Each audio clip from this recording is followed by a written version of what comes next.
प्रिय संस्कृत मित्राणि, नमः संस्कृताय। एसडीजी क्लासेस पर शिवराज विजय की व्याख्या चल रही है। कुछ भाग हमने पढ़ा दिए हैं, अब उसी के आगे आज का भाग प्रारंभ होगा, लेकिन उसके पहले मंगलाचरण पढ़ते हैं कि विष्णोर्माया भगवती यया सम्मोहितं जगत् हिस्रन् स्वपापेन विहंसित खलः साधु समत्वेन भयाद विमुच्यते। और कल हमने पढ़ा था कि जब वह गुरुजी पर्वत खंड से उतरते हैं तभी ब्रह्मचारी कुछ उस योगी राज से कहना चाहते हैं, तभी एक लड़की का करुण क्रंदन कुटिया से सुनाई पड़ता है।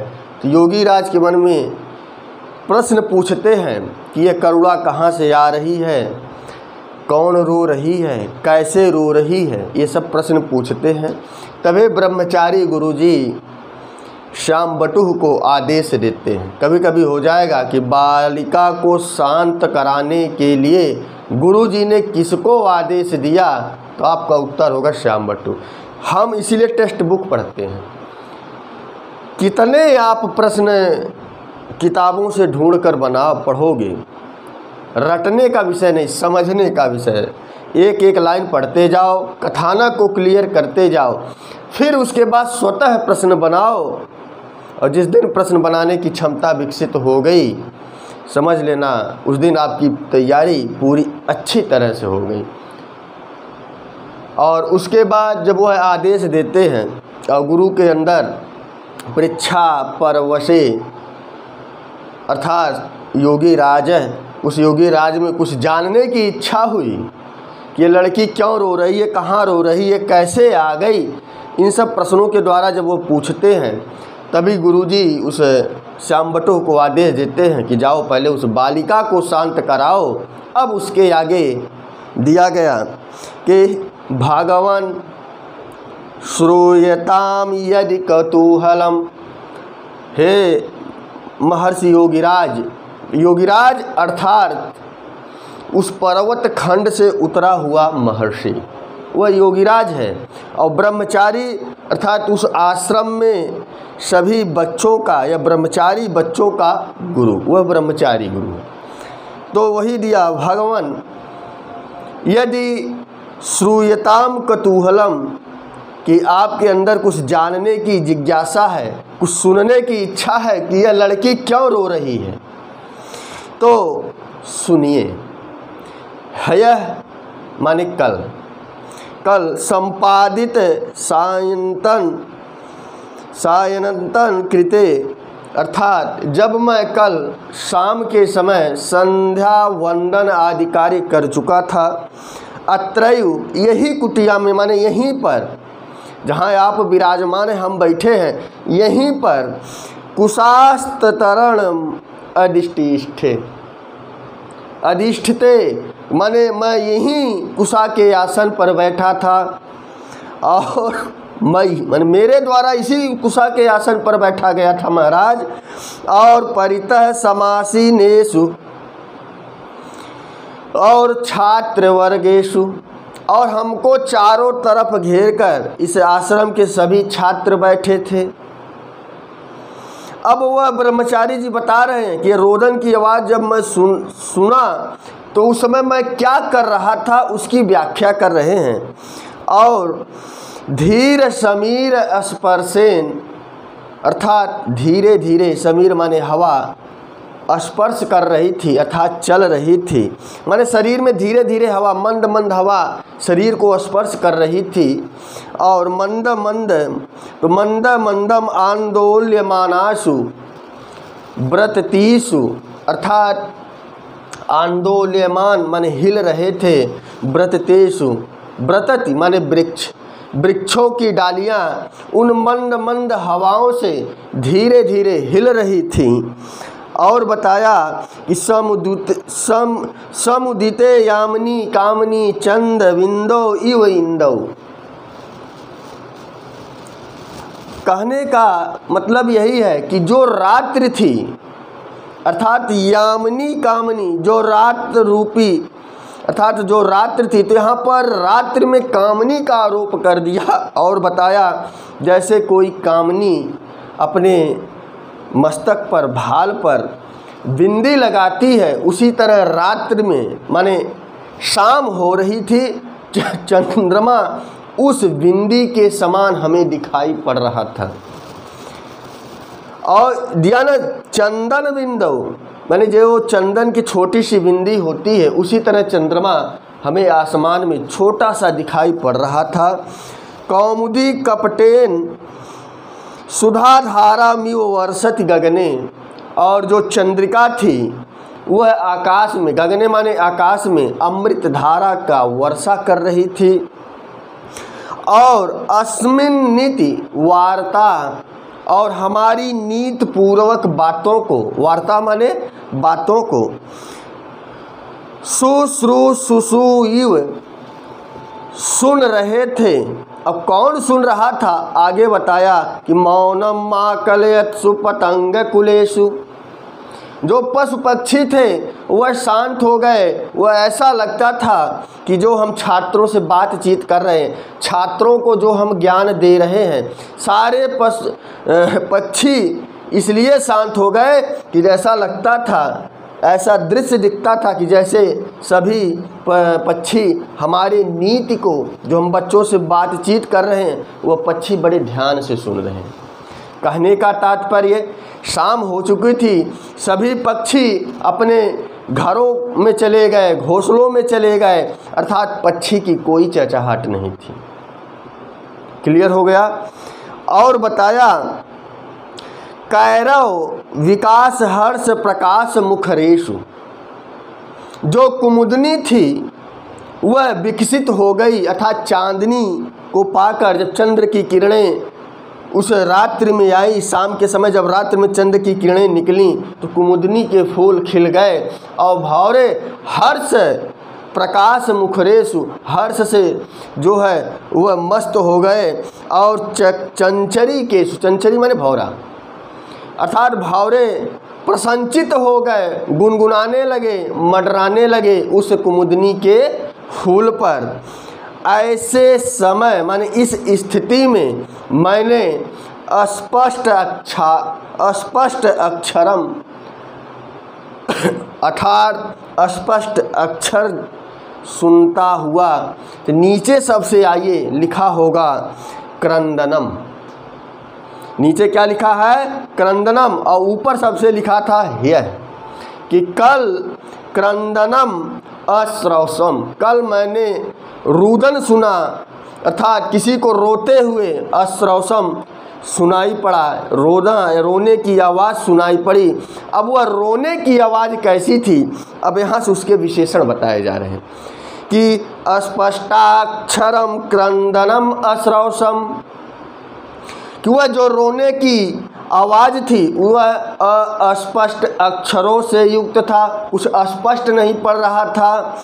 और कंपमान निश्वासम, और उस रुदन में जो श्वास ली जा रही थी वह कंपन युक्त था। और स्लथत कंठम, रूधे गले से रोती हुई उस आवाज़ को मैंने सुना।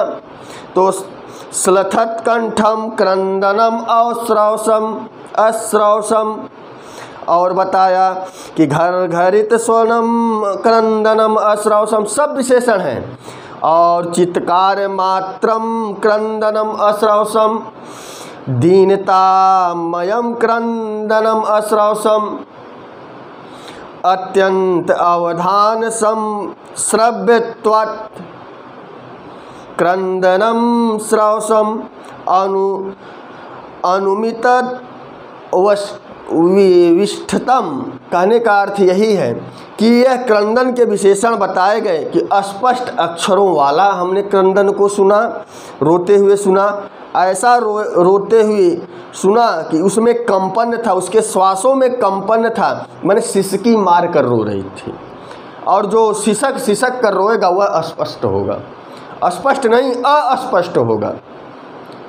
आपने छोटे बच्चों को देखा होगा, वो सिसकी मार के रोते हैं, अस्पष्ट होता है, क्या कह रहे हैं नहीं मालूम होता। और बताया कि गला रूधा हुआ था।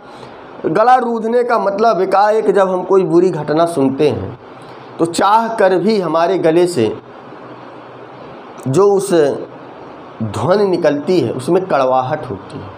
रूधा हुआ गला होता है, खुलकर बोल नहीं पाते, तो उस रूधे हुए गले से वह रुदन हमें सुनाई पड़ा। और घर घरित स्वनम अर्थात घर घराते हुए शब्द से रुदन करते हुए हमने सुना, अर्थात आवाज़ में उस रुदन में भारीपन था। घर घर की आवाज़ मोटी आवाज़ थी, अर्थात घर घर की ध्वनि आ रही थी। और बताया चित्कार मात्रम क्रंदनम, अर्थात उस रोने में केवल चित्कार मात्र था, करुणा थी, दीनतामयम, दीनता दिखाई पड़ रही थी। अत्यवधान श्रव्यत्वात्, अर्थात बहुत ध्यान से सुनने पर वह हमें रोने की ध्वनि सुनाई पड़ी, अर्थात कि वह रोने की ध्वनि बहुत दूर हो रही थी। जो वह रोने की ध्वनि हमें सुनाई पड़ी योगीराज, वह ध्वनि हमें बहुत दूर से सुनाई पड़ रही थी, अर्थात दूर की आवाज़ लग रही थी, इसीलिए हमें बहुत ध्यानपूर्वक सुनना पड़ा। अति अवधान, तो अति अवधान श्रव्यत्वात्, और उसके बाद अनुमित दविष्ठतम, ऐसा सुना या ऐसी बातों, ऐसे करुण कंदन को मैंने योगीराज सुना।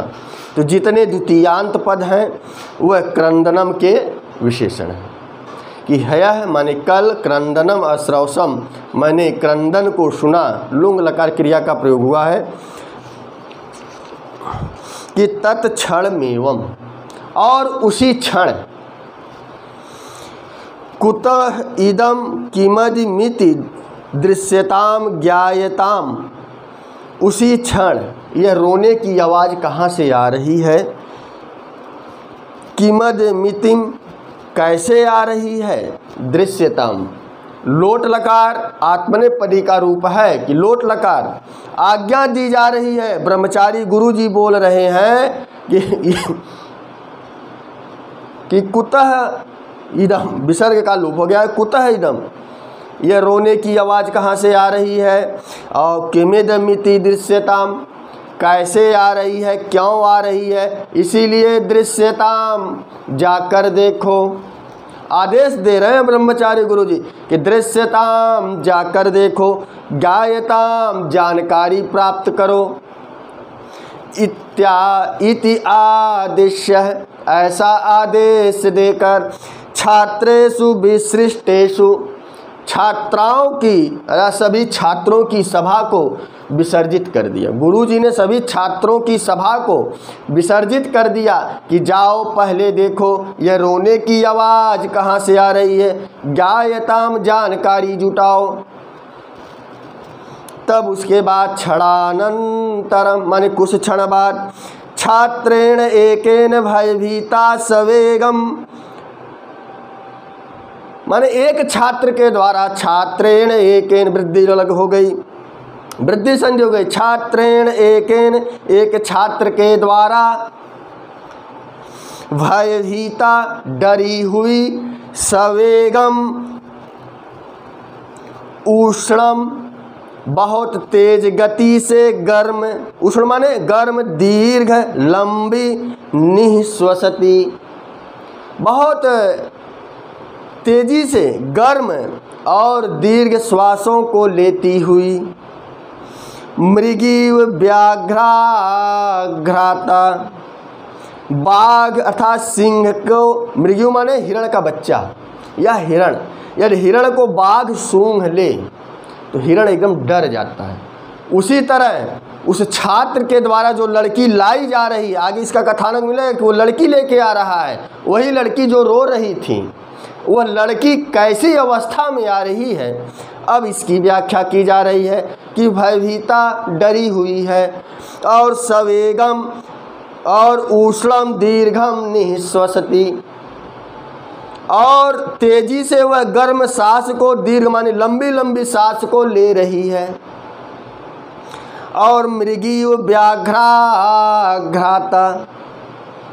जैसे किसी हिरण को कोई सिंह सूंघ लेता है, तो सिंह सूंघने का मतलब कि वह एकदम डर जाता है, इस प्रकार से डरी हुई। अश्रु प्रवाह है स्नाता, आंसुओं से नहाई हुई, माने वह बच्ची इतना रो रही है कि उसके सारे अंग आंसुओं से भीज गए हैं।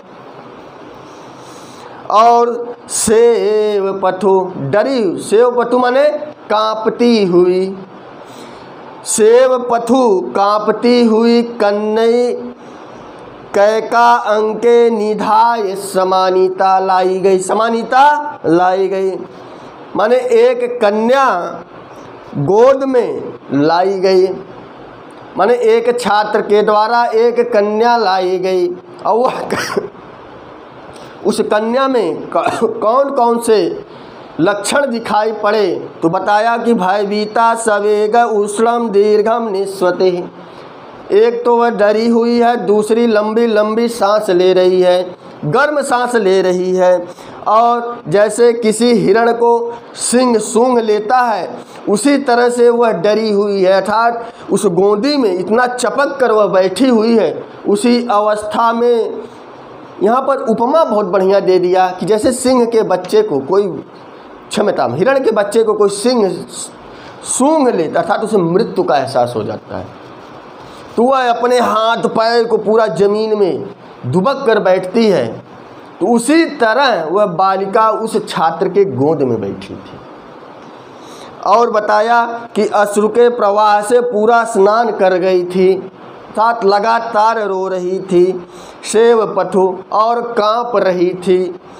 कन्या एका कन्या अंके निधाय समानीता, एक कन्या गोदी में, निधाय माने लेकर, समानीता माने पास आया, वह गुरु जी के पास आया। और चिरान अन्वेषण नापी, अन्वेषण अपि, बहुत देरी तक खोजबीन करने पर, अन्वेषण माने खोज, बहुत चिरात माने बहुत देरी तक खोजबीन करने पर, तस्या सहचरी सहचरो वा न प्राप्तम, इसका ना तो कोई सखी मिला और ना तो कोई साथी मिला। बहुत लोगों ने, छात्रों ने खोजा, शायद इसका कोई सगा संबंधी मिल जाए, कोई मित्र मिल जाए, कोई सखी मिल जाए, कोई नहीं मिला। तो अब व्याख्या उस कन्या की हो रही कि वह लड़की कैसी है, वह 7 वर्ष की जो बालिका मिली है वह कैसी है। तो तांच चंद्र कल एव निर्मिताम, ऐसा लगता है कि यह जो 7 वर्ष की कन्या है एकदम चंद्रमा से निर्मित है, था चंद्रमा की तरह चमक यथार्थ उज्ज्वल है। और आगे बताया कि नवनीते नवनीते नेव रचिताम, नवनीत माने मक्खन होता है और मक्खन का स्वभाव होता है कोमल, अर्थात यह जो 7 वर्ष की कन्या गोदी में उठा के लाई गई है यह मक्खन के समान कोमल है। तो नवनीते नेव रचिताम। और आगे बताया कि मृणाल गौरीम, कमल नाल के समान गौर, कमल नाल के समान क्या है, गौर है, गौर वर्ण वाला है। और कुंद कोरकाग्रदति, कुंद एक पुष्प होता है और उसकी कलियां, माने कुंद पुष्प की कलियों की भांति, और कुंद का पुष्प होता है सफ़ेद। कभी कभी प्रश्न बन जाता है कुंद का पुष्प किस रंग का होता है, 4 ऑप्शन दे देगा कि कुंद के पुष्प के कलियों के अग्रभाग के समान, अर्थात जैसे कुंद के पुष्प की कलियां नुकीली होती हैं और कुंद का पुष्प सफ़ेद होता है, उसी तरह नुकीले और कली होगी तो छोटी होगी, छोटे छोटे नुकीले और सफ़ेद दांत वाली उस कन्या की विशेषताएं बताई जा रही हैं कि वो जो कन्या लाई गई है रोती हुई, उसके दांत छोटे हैं, नुकीले हैं और दूध अर्थात कुंद के पुष्प के समान सफ़ेद हैं। कुंद का पुष्प बहुत ही उज्जवल होता है, बहुत ही सफ़ेद होता है। और आगे बताया कि सक्षोभम रुदतीम, अर्थात शोक के कारण रोती हुई अवलोक्य अस्माभि, माने उस लड़की को जो दुख के साथ रो रही थी।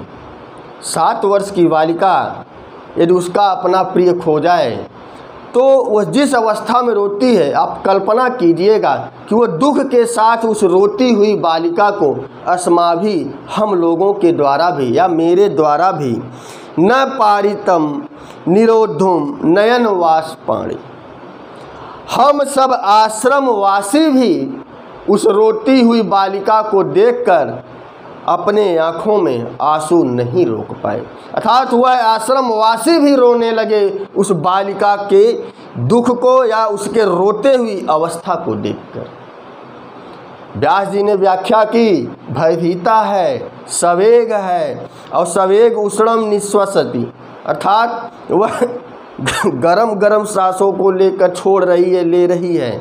और मृगीव व्याघ्राघ्राता, जैसे कोई सिंह किसी हिरण के बच्चे को सूंघ ले तो जिस तरह से वह दुबक जाती है, डर के मारे एकदम सिकुड़ जाती है, उसी तरह उस बालक, उस छात्र की गोद में वह कन्या सिकुड़ कर पकड़ी हुई थी, बैठी हुई थी या गोद में चिपकी हुई थी। ऐसी अवस्था को देखकर भला किस व्यक्ति के आँखों में आंसू नहीं आएगा। तो वही चीज़ बताया गया कि उस बालिका के रुदन को देखकर आश्रमवासी भी के आँखों में आंसू आ गए। नयन वाष्पाणि माने आंसू आ गए। यहाँ तक समझ में आ गया।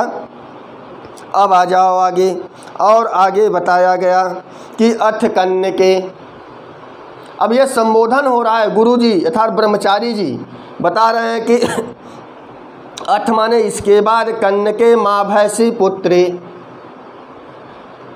माँ अभैसी लुंग लकार है कि हे पुत्री मत डरो, लेकिन माँ के कारण अडागम नहीं हुआ। ये जब आप लोग सिद्धांत कौमुदी पढ़ोगे वहाँ पर ये सब चीज़ें मिलेंगी कि माँ के कारण अट का आगम नहीं हुआ, बनता भैंसी, लेकिन यहाँ पर लिखा है भैंसी। माँ के कारण अ जो है लुप्त हो गया। तो माँ भैंसी पुत्री, हे पुत्री मत डरो। संबोधन है हे कन्या के, हे कन्या, हे 7 वर्ष की, बल्कि नाम नहीं है उसका भी, इसीलिए ब्रह्मचारी ने कहा कि हे कन्या माँ भैंसी पुत्री, मत डरो पुत्री, त्वाम मातुः समीपे प्रापयिष्यामः, मैं तुम्हें माता के पास पहुंचा दूंगा, मैं तुम्हारे माता पिता से मिला दूंगा। दुहित, यह भी संबोधन है उस पुत्री के लिए। और खेदम माँ वह, इसीलिए दुख, माँ माने मत, वह माने वहन करो, दुख को मत ढो, इसीलिए हे भगवती। यह भी संबोधन है कि भोक्षम कश्चित, कुछ खा लो, पीब पय, कुछ जल पी लो, एते तव भ्रातरः, यह जो आश्रमवासी में तुम्हें छोटे छोटे बालक दिखाई पड़ रहे हैं, यह तुम्हारे सब भाई हैं। यत कथयसि, और जो तुम कहोगी वही करेंगे। और तदेव करिष्यामि, जो तुम चाहोगे यह वही करेंगे। जो तुम कहोगी और जो तुम चाहोगी, ये जो छोटे छोटे भाई हैं यह वही करेंगे। इसीलिए माँ स्म रोदनई प्राणान, इसीलिए रोदन क्रिया के द्वारा अर्थात रोने के कारण अपने प्राणों को संशय में मत डालो।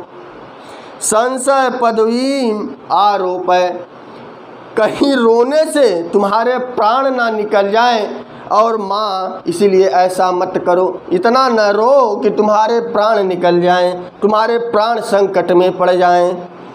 और मास्म कोमल मिदम शरीरम शोक ज्वाला वरीढ़म कारसी, माँ के कारण अकारसी शब्द है, लेकिन यहाँ पर भी वही अडागम नहीं हो पाया माँ के कारण। यह भी लुंग लकार का प्रयोग है कि अपने इस कोमल शरीर को शोक ज्वाला वरीलम, शोक की ज्वाला में मत जलाओ, दुख की ज्वाला में अपने इस शरीर को मत समाप्त करो, मत जलाओ।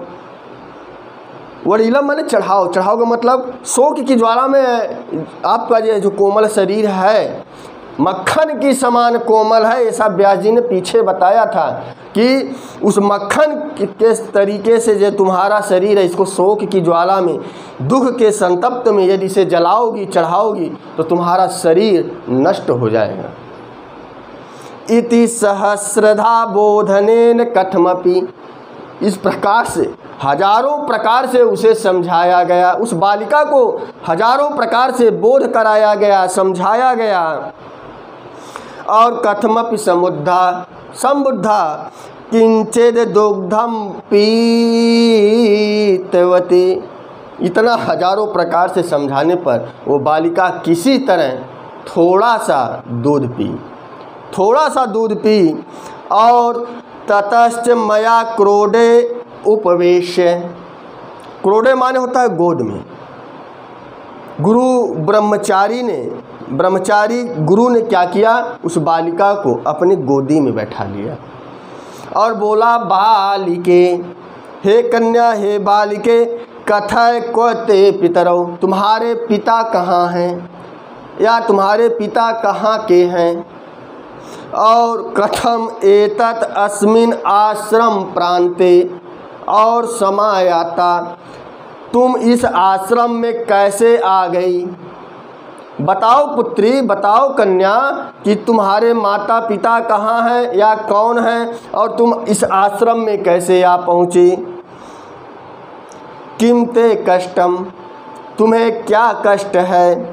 कथम अरोदी, तुम क्यों रो रही थी। अरोदी माने रो रही थी, तुम क्यों रो रही थी।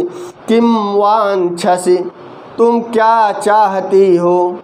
सब जो है यह क्रिया जो लगी है अरोदी मध्यम पुरुष, क्योंकि वह तुम करके गुरुजी उत्तम है, क्योंकि वक्ता है, जो वक्ता होगा वह उत्तम पुरुष होगा। और किससे कह रहे हैं, उस लड़की से पूछ रहे हैं, तो जिससे हम पूछ रहे हैं, जिससे हम बात करते हैं वह मध्यम पुरुष होता है। जैसे इस समय हम आपसे बात कर रहे हैं, आपको सुना रहे हैं, तो आप मध्यम पुरुष हुए और हम उत्तम पुरुष हुए। उसी तरह ब्रह्मचारी गुरु भी यहाँ उत्तम है, उस लड़की से पूछ रहे हैं कि तुम्हें क्या कष्ट है, तो तुम किम ते कष्टम, तुम्हें क्या कष्ट है। कथम अरोदी, इसीलिए अरोदी शब्द क्या है, मध्यम पुरुष एक वचन है। कैसे रो रही थी, क्यों रो रही थी। किम वांछसि, सब मध्यम पुरुष एक वचन का। तुम्हें क्या चाहिए। किम कुर्मः, हम तुम्हारे लिए क्या कर सकते हैं। इति पृष्ट्वा, ऐसा पूछकर, जब गुरुजी ने ऐसे प्रश्नों को पूछा, बेटी क्या कष्ट है, क्यों रो रही थी, क्या चाहिए, हम तुम्हारे लिए क्या कर सकते हैं।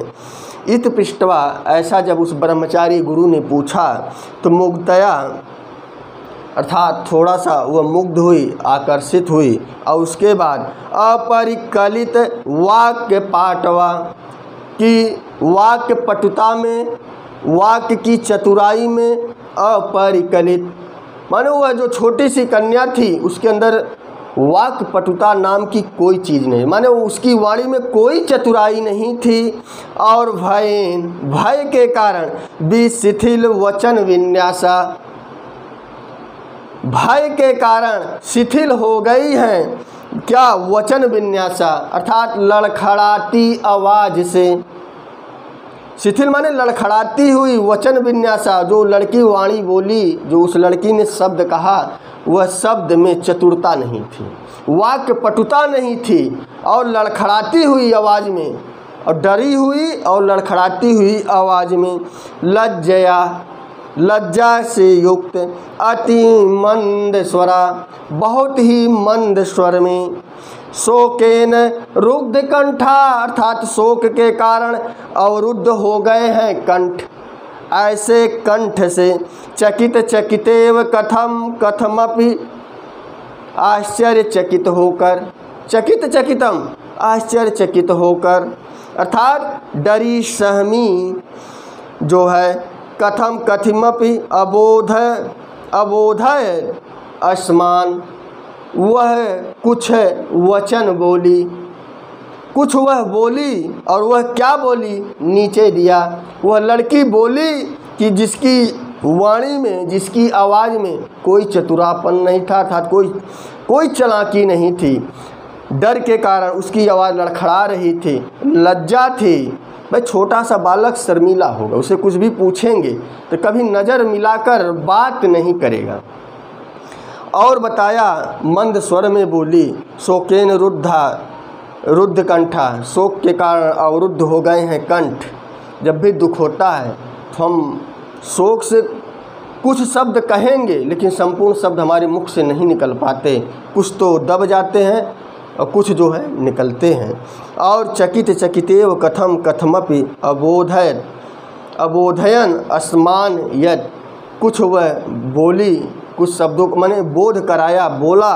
और क्या बोला कि ऐसा अस्मिन, ऐसा माने वही कन्या, ऐसा से किसका बोध हो रहा है, उस कन्या का बोध हो रहा है कि ऐसा अस्मिन नेदियसी, नेदियस माने समीप, अस्मिन यह भी सप्तमी, नेदियस भी सप्तमी और ग्रामे भी सप्तमी, तीनों में सप्तमी लगी है कि हमारा जो घर है अस्मिन नेदियसी ग्रामे, इसी गांव के समीप है। जो अगल बगल आश्रम के गांव है ना, इन्हीं आश्रम के समीप के गांव में है।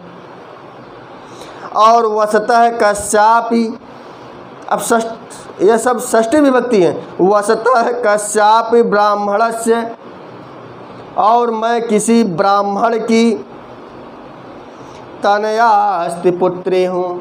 मैं इसी अगल बगल के गांव में, माने इसी गांव के समीप वसतः रहती हूँ, या अगल बगल के गांव के समीप हमारा घर है, और मैं किसी एक ब्राह्मण की पुत्री हूँ। लड़की इतना ही बताती है कि मैं किसी एक ब्राह्मण की क्या हूँ, पुत्री हूँ। क्लियर हो गया। तो इसमें माँ भैंसी, तो कभी कभी पूछ देता है भैंसी क्या है, लुंग लकार में रूप बनता है, लेकिन माँ के कारण अट का आगम नहीं हो पाया, ट हलंत हो जाएगा तो अभैसी बनेगा। उसी तरह माँ के कारण अकारसी शब्द था, लेकिन माँ के कारण अडागम नहीं हुआ, अकारसी नहीं बना, कारसी शब्द आपको मिलेगा। जो यह पुत्री है संबोधन में रूप बनेगा पुत्री, क्या लिखा है, पुत्री। और कभी कभी पूछ देगा कि बालिके कथय को ते पितरो, यह प्रश्न आया था कि हे बालिके तुम्हारे पिता कौन हैं, कहाँ हैं, तो यह वाक्य किसने कहा। तो थोड़ा सा आप कथानक पढ़ते चलेंगे तो आपको क्लियर हो जाएगा कि यह वाक्य कौन कह रहा है। यह ब्रह्मचारी गुरु का वाक्य है, तो 4 ऑप्शन दे देगा कि गौर सिंह का है, गौर बटू का है, कि श्याम बटू का है, या यवन युवक का है, कि ब्रह्मचारी गुरु का है, कि योगी राज का है। तो जब आप ऐसे प्रश्न बना, हम कहते हैं ना कथानक पढ़ो, टेक्स्ट बुक पढ़ो, हम आज से नहीं करते, जब से हम इस पर ऑनलाइन आए हुए हैं, आज से नहीं है, साल 2 साल से हैं, लेकिन हम हमेशा कहते हैं टेक्स्ट बुक पढ़ा करो। आप प्रश्नों के समूहों के पीछे भागते हो, कितना प्रश्न याद करोगे। अगर इसको अक्षरतः लाइन व लाइन पढ़ लिया तो आपको प्रश्न खुद ही मिल जाएंगे, किसने कहा, कैसे कहा। तस्तस मया क्रोडे उपवेश, क्रोडे का क्रोडे का अर्थ क्या होता है। या तो सारे शब्दों का शब्दार्थ याद करो, यह भी नामुमकिन है। कुछ ऐसे विशेष शब्द होते हैं कि उम्मीद की जाती है कि यह शब्द पूछा जा सकता है। जब आप कथानक को पढ़ोगे समझ में आएगा। तो कन्नके माँ भैंसी पुत्रे, यह भी आया था कि यह वाक्य किसने कहा। तो यह सब आपको कथन और कथानक से क्लियर हो जाएगा कि ब्रह्मचारी गुरु ने कहा। हाँ, वीडियो लंबी ना हो जाए, बस आज इतना ही, शेष इसके अगले वीडियो में मिलेंगे। तो बस आज के लिए इतना ही। नमः संस्कृताय, शुभ संध्या, शुभ रात्रि।